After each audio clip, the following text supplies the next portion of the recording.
Hello, everyone, and welcome to the SourceForge podcast. Thank you for joining us today. I'm your host, Bo Hamilton, senior editor and multimedia producer here at SourceForge, the world's most visited software comparison site where B2B software buyers compare and find business software solutions. Joining us today is Chris Wollerman, CEO of Inspire Software, a company that is helping organizations bridge the gap between strategy and execution. They offer an AI platform designed to bring everything together in one place, from setting goals and tracking progress to giving feedback and just recognizing great work, because at the end of the day, that's really what it's all about. With features like real-time feedback, recognition programs, and learning modules, the platform not only streamlines performance management, but also, I would say, cultivates a culture of continuous improvement and engagement. So to talk more about the platform, let me introduce Chris Wollerman. Chris, welcome to the podcast. Thanks for joining us. Thanks. Great being here. So I want to start with you first, Chris. You have a pretty extensive background, having served as CEO of Innova Systems for 25 years and have led major tech initiatives for U.S. defense agencies. I believe you have a computer engineering and software development background too. I feel like you almost have to, given the nature of your product. How did your background lead you to start Inspire Software? Well, I actually, about 15 years into my tenure at Innova Systems, I was CEO, and we were doing great for the first many years and double-digit growth and good engagement. But we hit a plateau, and we started to get on the lookout for a strategy execution software and see if we could improve our numbers. And we were also seeing engagement and retention dropping a little bit. So searching around, a lot of the tools on the market were really a lot of legacy kind of goal systems, and we were not too impressed. So being a software company, we decided to build our own and really got back into our double-digit growth right away. Like, we implemented a strategy execution tool with being able to set strategy goals with OKRs. We started doing one-on-one meetings, and that really made a big difference on the approach that we use for one-on-ones, working with the software. And we saw an immediate spike in engagement from that, and our retention grew, and we sustained it throughout the rest of my time there, which I spent another 10 years. So at about the 25-year point, I sold the company in 22 at a high point, and it really gave me the ability to focus on helping other companies and CEOs achieve similar results. So back then, you kind of basically, it sounds like you felt like there should be better solutions out there. There wasn't the tools, and you were looking for, I guess, to figure out that sort of to get the right business results. Was there was there a specific need or a moment that like inspired the creation of Inspire? I'm just trying to kind of get the foundation. Yeah, I think really when we were starting to get some challenges on continuing to grow, we kind of hit that plateau of the revenue was a little flat.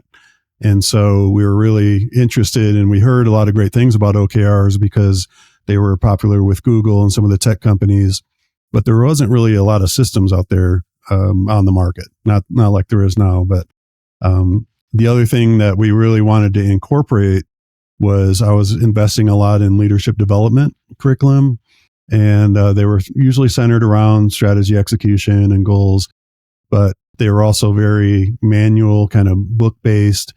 And so we would implement these courses, and our leaders would get excited about it, but they weren't always going to apply it. So what we decided to do as we built Inspire is let's get some return on investment on these leadership programs as well. So we built ways to apply concepts like there's some of the Franklin Covey 4 disciplines of execution and Ken Blanchard situational leadership. We took some of those concepts and integrated it in so leaders could really use that, because OKRs is not just a place to kind of put your goals and track them. There really needs to be some process around how best to put it together and implement. And I think some of those tools like 4 disciplines of execution, especially, really marry up well with OKRs and create a process for success.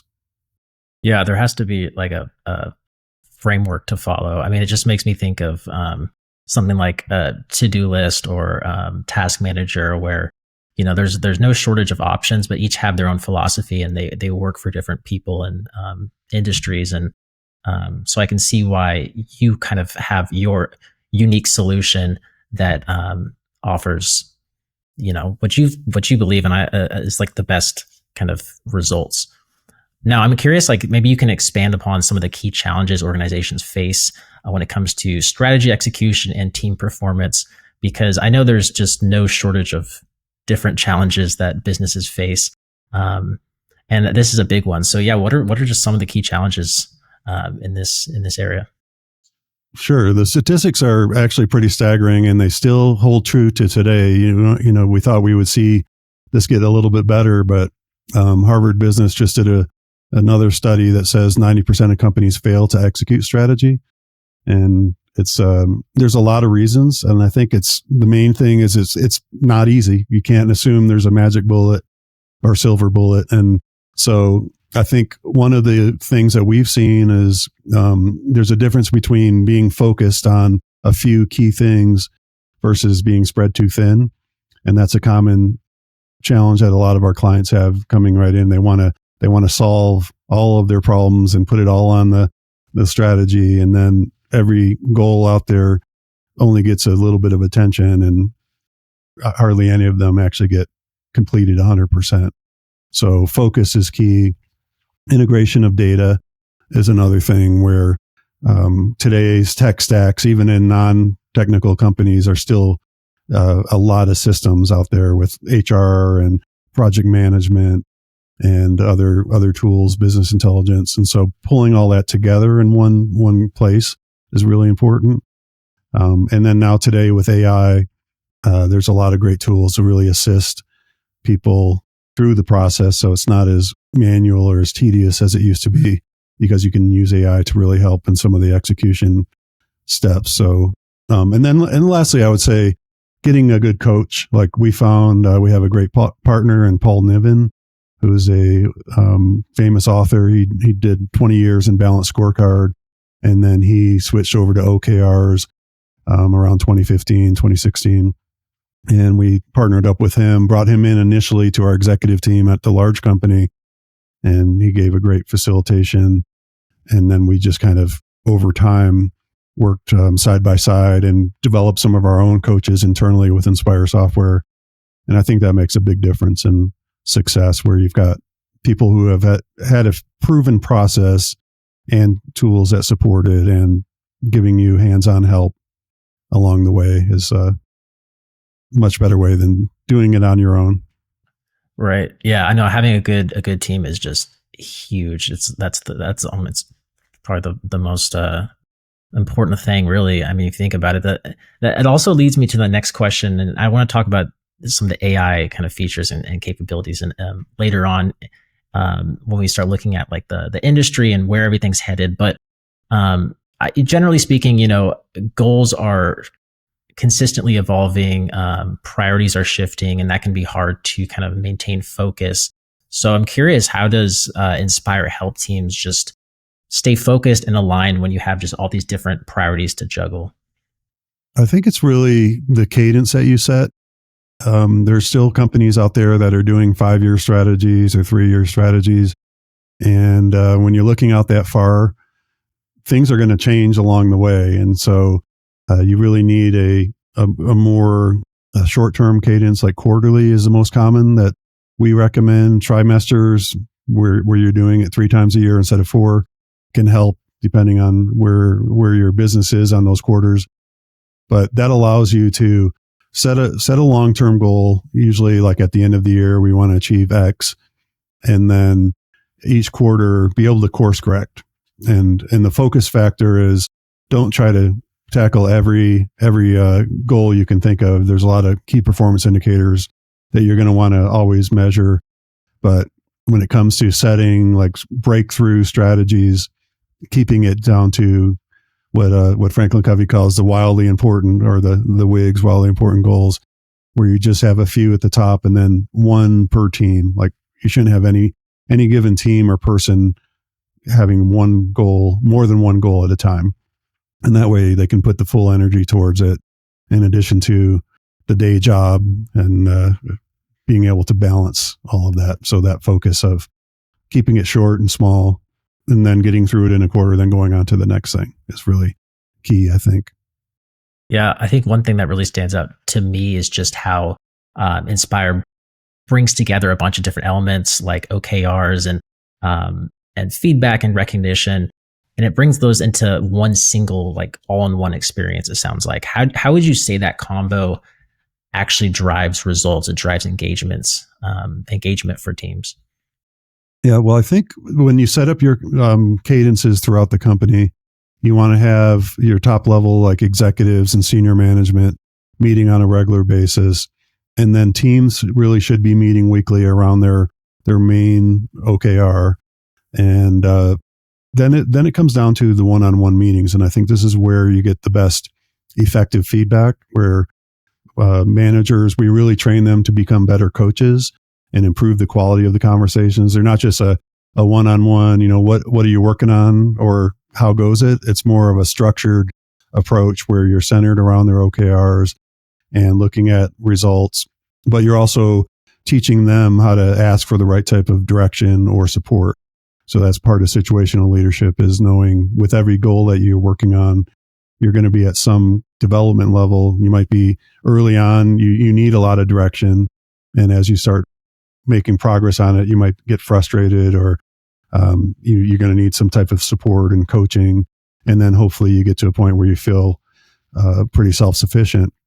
So we teach the leaders how to match those different development levels with the right leadership. So knowing that early on, giving clear direction is not micromanagement. It's giving the help they need, but then recognizing when they are in that point where they're making great progress, backing off and doing more coaching through asking them questions about what they think they should do next.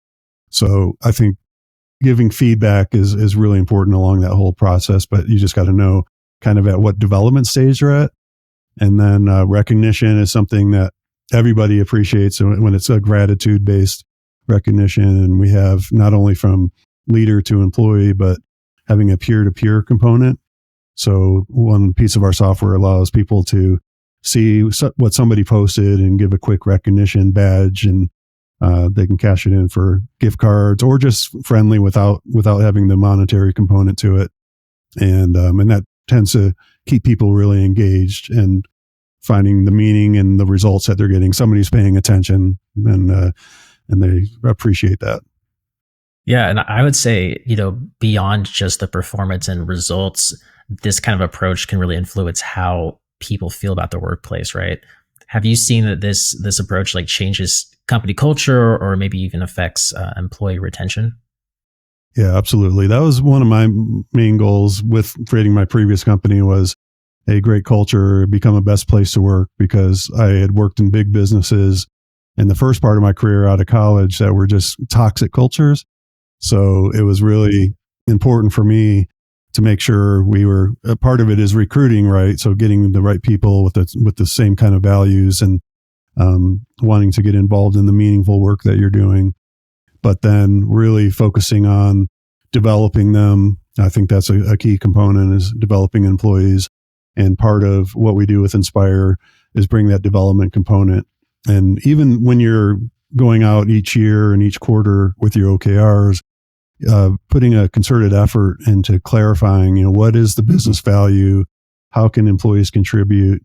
I think that brings a lot more meaning to their work, and making it feel a lot more important that I'm involved in something that I'm contributing to, and then giving them updates and feedback along the way.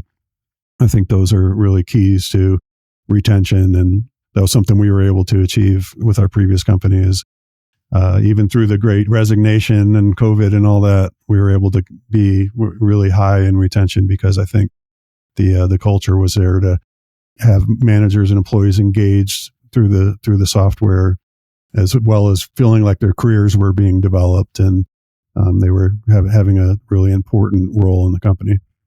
Yeah, I bet you get all sorts of different great customer feedback and different stories and examples of how you've helped companies in this area, and that's just great. I mean, that makes you kind of give you a purpose, and keeps making you kind of motivated to go to work and keep changing this industry. And I'm curious first of all, I got two questions here. And how much of Inspire's product roadmap is shaped by customer feedback?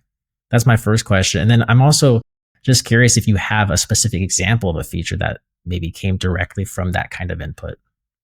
Yeah, absolutely. So, and that's really why I started this new business instead of staying with my previous one. I thought we were getting so much value out of it. I wanted to see helping other companies see similar results, and wondering why they couldn't, why that 90% failure rate was so high. And so, getting with customers and really, like, even through the process of sales, usually it goes through a cycle where you end up meeting the CEO and the executive team and understanding their unique needs, and everybody has unique needs. So we try to really understand those going in. And to answer your first question, I would say at least half, if not more, of our development features come directly from our clients, where we're evolving through, they're rolling things out, and they wanted to see a special feature or some capability that it would make sense for us to evolve to. And we always kind of look at those and consider it as, would this help other clients as well? So we prioritize it that way. But many times it would. And so we've been able to shape our software by working across many industries and countries. And so we have some clients across the world, in India, for example, that have given some great feature requests that we ended up implementing and finding it really exciting. Like, the ability to integrate AI into the planning process was one of the features that they requested. They were getting heavy into, like, delegating out tasks and planning tasks against their OKRs. And we decided to work on some AI prompting behind the scenes. So when you're planning the beginning of your week, you can ask AI to suggest some high impact tasks that can help you make progress. And that came out really, really well. And we use it internally now all the time. So it is fun to kind of get these ideas from different places and be able to incorporate them in, and then see other clients be able to benefit from it as well. I bet. Yeah. That's great that you're really receptive from clients and getting that feedback. Cause I mean, at the end of the day, that's what sort of keeps a company relevant and staying relevant for the years to come. You mentioned the AI. I think that's a good segue to kind of talk about the different AI tools and features you're incorporating in your platform. Now, I always say that we've moved sort of into the era of efficiency with all these different AI tools at our disposal. I mean, the ability to automate mundane tasks or just inspire creativity with a quick sentence of text prompts is, I think, a real game changer. It's helped me out a lot. And I'm curious just to hear your perspective on AI in this space. What kind of impact have you seen, especially in terms of productivity? Yeah, really big. It started out where, like a lot of other tools, help me build my OKRs, and being able to give you really well structured goals with thinking about measurable key results and just ideas based on the problem you're trying to solve. So that was a great starting point. But then we evolved it to being able to have effective one-on-one meetings and bring it into the conversations. And one of the things we have integrated into the platform is ability to take surveys on people's personality type using DISC or a few other tools. And so we have actually put that into the AI. So when you're coaching an employee from a leader's perspective, you can, behind the scenes, prompt AI to say, okay, this person is a D disposition. They're at this development level in their cycle, and they're struggling with this area. What do you recommend? And it's all automatic. We don't have to have the leader ask for that. The AI prompt is built behind the scenes. And the level of suggestions that it brings, especially for new managers who may be struggling with a difficult conversation, AI can bring a lot of value to suggest, here's a good way you might want to try this. And then we have, of course, from the other perspective of the employee being able to ask for help using AI. And I think the favorite one out there is when you're writing your end of cycle, like we do these every quarter. Some companies do it annual, but you're doing your performance whether it's your self-assessment or the manager giving the appraisal. And rather than starting with this blank page and trying to think back of all the things you accomplished or all the things your employees accomplished, we have all that data in the system. So why don't you ask AI to give you some suggestions on that? And you do have the manager, like when you're doing the appraisal, you put in a few short phrases like, they did really well on this, and here's where they need to improve. But they're just short typed up phrases. And then AI can write up a pretty impressive a summary. And whether you want one short paragraph or you want 5 paragraphs, you can really get a lot out of it from there. And then, as I mentioned, in your weekly planning process, helping suggest tasks. So it's an assistant. It's not doing everything for you, but it really is helping move things forward at a much faster pace, because you're getting some great suggestions, looking back at all the large language models of data to kind of fall back on.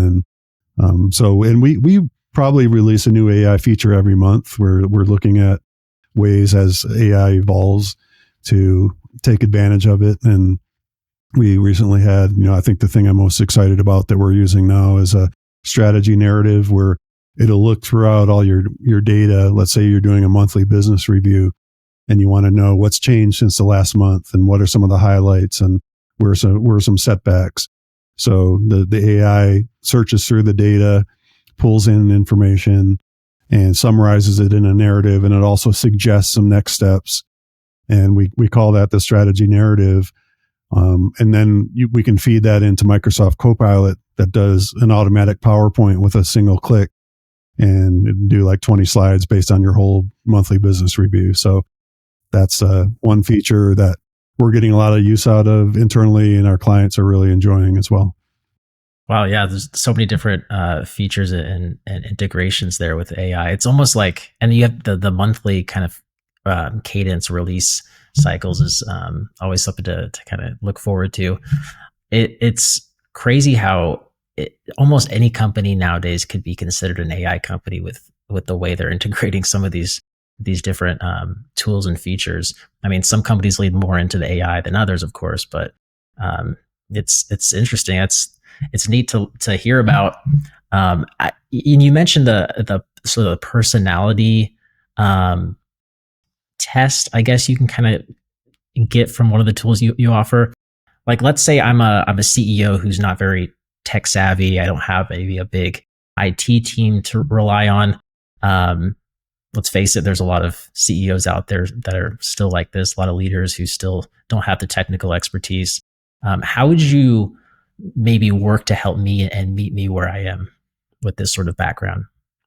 Yeah, so just to clarify on the personality type is one thing that we do recommend, like across the company. And there's a few different models out there, Myers-Briggs, and Working Genius is a new one that we're looking at. But DISC is one that I've been using, and it kind of breaks down the personality by introvert, extrovert, and control versus support, and a lot of different attributes that really make sense in the workplace. And so we're able to understand, and I went through a master's program where we actually learned this, and it was really eye-opening on being able to see, knowing your DISC type, like I'm a D, and other people's DISC preferences are much different. And they would tell us to talk about what our favorite phrases were, and we'd go up on the whiteboard, and Ds would put all their favorite, like go for it, just get her done, and things like that. And then the worst statements that Cs and S's hate to hear are the same terms that the Ds love.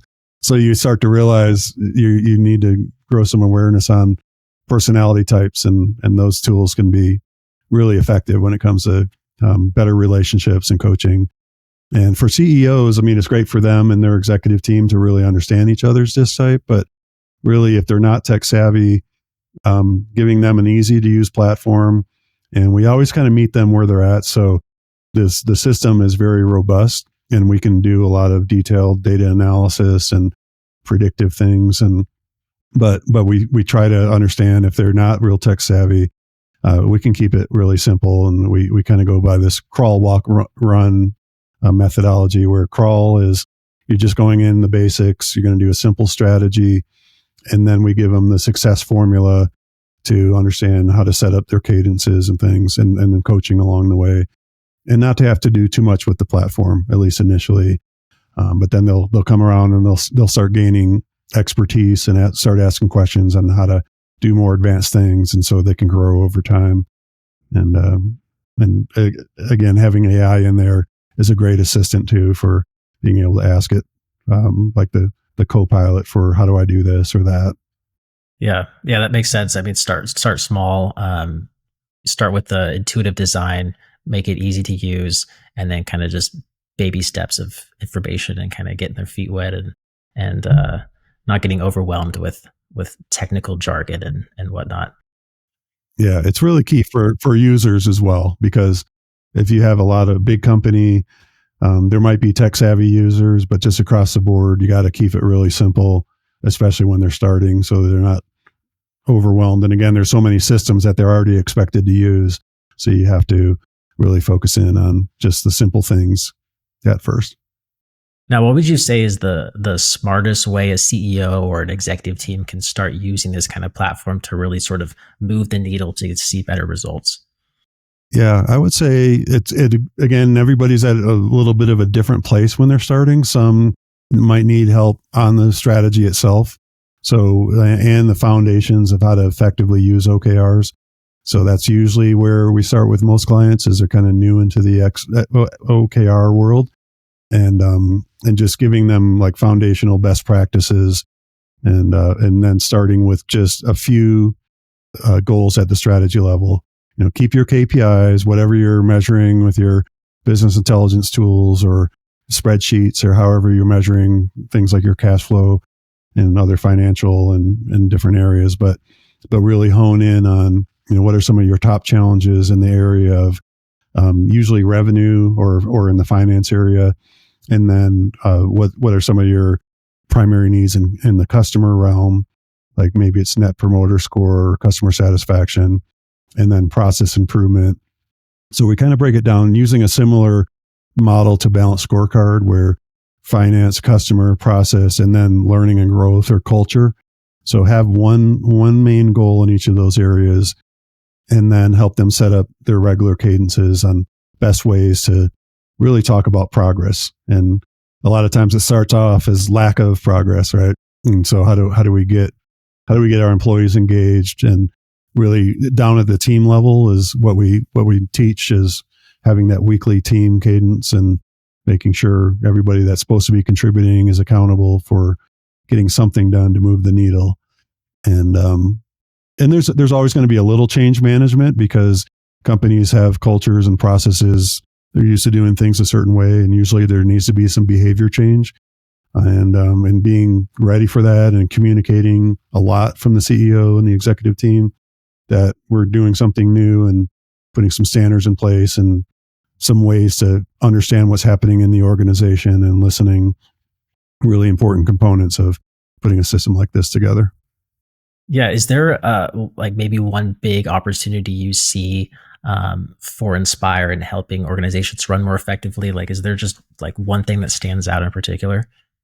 Yeah, I think really there's still a lot of organizations that are kind of fearful of AI and not taking advantage of it. So I think that's really the next big opportunity, is for us to be able to help companies get comfortable and be able to take advantage and give them a competitive edge, because it's so new, and a lot of companies are waiting and seeing on what AI is going to do, being able to help them jump in and really start to take advantage and get some competitive edge with it. And so that's really part of our mission, is just to help them understand it, know that it's protected. I think a lot of the fear is security, and are you feeding the model with all of our data and things, and helping clarify that. And with that, then they start to see results faster, and I think they'll also branch out to other AI capabilities within their other processes and things. Yeah, I feel like one of the big fears is just nowadays is just not embracing AI and just kind of being left behind, and not being able to catch up. I remember like I was working a couple of years ago. Me and some buddies we worked on a startup to help just some local companies incorporate AI into their products. Companies that just could benefit from just automated spreadsheets and documents and presentations and PowerPoints and stuff like that. Because I felt like there was a real need for some of these older companies with older executives that are maybe adverse to some of these technological tools.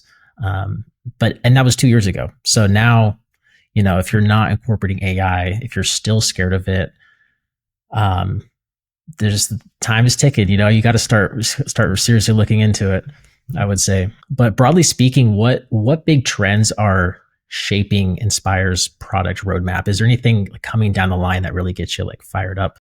Yeah. In addition, I mean, AI is also going to be part of that answer as well. But I do think that OKRs are really starting to reach a great maturity point of people accepting it. It used to be mostly in the tech industry, and now we're seeing it across all industries. Like we have pharmaceutical companies, biotech, nonprofits, manufacturing.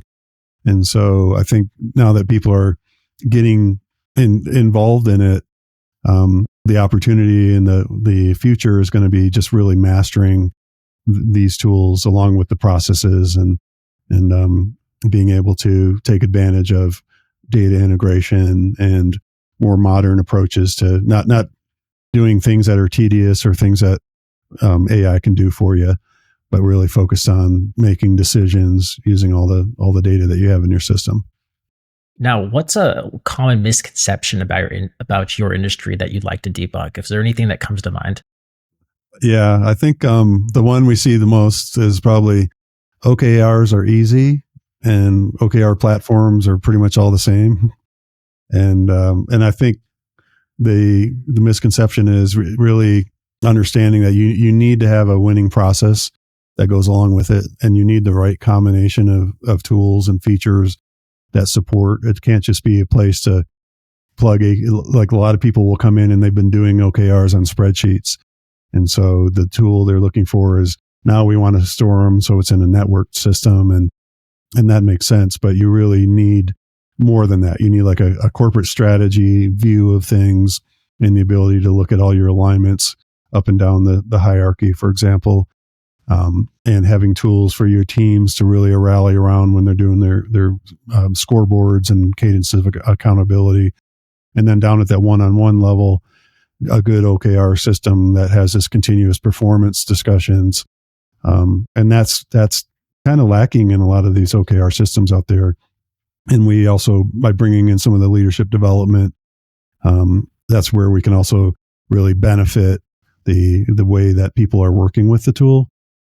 So it's not necessarily easy, and it's not just a place to track. It's really something you've got to put a little bit of energy into. Back to that change management discussion of helping your organization understand that there's going to be some new behaviors, but they don't have to be hard either. They're things that go in for 5 minutes at the beginning of your week, 5 or 10 minutes, and plan against your OKRs and update your progress. You don't have to be in there every day, all day, right? So, but just making sure you're getting some accountability with the system, and you're going to see results. Well, I have a couple more questions for you, Chris, and I want to kind of give you the opportunity to sort of rehash maybe some of the things you talked about, and also hammer home like one key takeaway or maybe a couple of key takeaways. My question is, all leaders, they want to have the opportunity to tell potential customers one big thing, sort of like if they're shouting it from the rooftop, or if prospects only knew this. Is there one big thing you wish you would be able to tell potential customers?